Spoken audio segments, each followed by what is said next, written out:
Comme de tradition, le président de la République a rencontré les Maliens résidant à Bruxelles et Berlin. Ces derniers avaient une soif de rencontrer le chef de l'État en vue d'avoir l'information de première main sur la situation dans notre pays. Un exercice d'explication auquel Ibrahim Boubacar Keïta s'est livré volontiers. La synthèse des rencontres à Bruxelles et Berlin avec nos envoyés spéciaux. Nos compatriotes sont venus très nombreux à la rencontre du président Ibrahim Boubacar Keïta, qu'il s'agisse de Bruxelles ou de Berlin.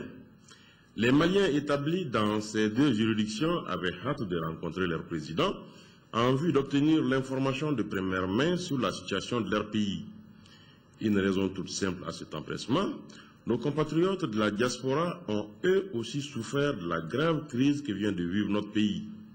Les informations qui leur parviennent sont souvent tendancieuses et ne cadrent pas toujours avec la réalité des choses.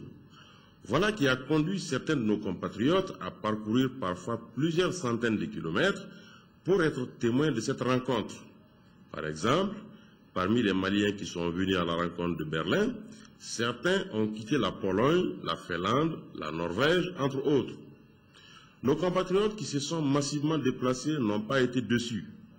Le président Ibrahim Boubacar Keïta devait les entretenir des grandes questions de la nation et des thèmes qui lui tiennent à cœur.